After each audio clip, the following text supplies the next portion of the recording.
So what do practice nurses usually do? The beauty of general practice is that every day is different. There's no way to really predict what will come through the door at any given moment. Nurses working in a GP setting will often find that one of their first tasks or responsibilities will be to help with triaging, which means prioritizing urgency of need of different patients who may be ringing the practice or presenting to reception for help. Now, don't be intimidated by this. A lot of the work we do as nurses in terms of triage is really patient education or helping decide if something should come into the general practice setting or if it's urgent enough that they might need an ambulance or would need to go directly to an emergency department. Most nurses will have the skills needed to have these conversations, and if something needs the clinical opinion of a doctor, then they're usually only a room away. There are also triage training courses that can provide the foundation knowledge or even serve as a refresher if it's not something that you've done in the past. In addition to triage, other common tasks that practice nurses will be responsible for will include things like helping with patient assessments, including updating the patient file, taking measurements and vital signs, also sending what we call recall and reminders for prevention activities, or bringing patients back into the clinic for review or to discuss test results with the doctors. We would also be involved in helping with stock control and ordering supplies. Also, we may be assisting with immunizations, which can either be part of the National Immunization Program or even travel vaccines, depending on the clinic. We might also be involved in providing wound care services or assisting GPs with small procedures, helping to coordinate patient referrals with other providers, providing patient education on a range of different topics, supporting patients with chronic disease management, usually by helping create what we call management plans, and then monitoring progress towards their health goals. Practice nurses will also help the practice with the different accreditation activities.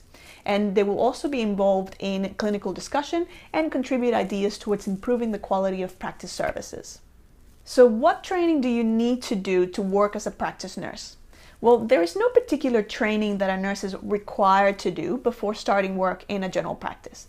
Having said that, however, there are a few areas and skills that will make life a lot easier if you're going to work in a general practice setting, and will even make it more likely to secure a practice nursing position in the first place if you have these skills. A good idea is to start with one area and build your skills from there. A common gateway to general practice is the annual health assessment that we offer for patients who are over 75 years of age. This is a very straightforward health check that most nurses can easily do following a short amount of training. We have both a free introductory course that gives you an overview of all the different health assessments, and we also have a more comprehensive course that covers each particular assessment and all the relevant templates and resources that you'll need to be able to hit the ground running. Another area is chronic disease management plans. This is a rapidly growing area because of Australia's aging population and also because of the rising rate of obesity, which both contribute to more Australians having often multiple chronic conditions. Fortunately, there's a lot we can do as practice nurses to help patients with chronic conditions like diabetes and heart disease, so we can help them prevent complications but also improve their quality of life. Chronic disease management in general practice has a lot of components. So again, we've put together a free intro course as well as a more comprehensive course version to help nurses easily navigate what can sometimes feel like an overwhelming maze of Medicare requirements. Another area is immunization. Often practice nurses will be asked to help administer vaccines. This is an area that requires some training because there are some key considerations which are different to administering any other medication. We have put together an introductory course and also a more comprehensive course to help get you started with the principles of immunization and understanding what some of the diseases that we're looking to prevent with vaccines are all about. Make sure you check them out on the website.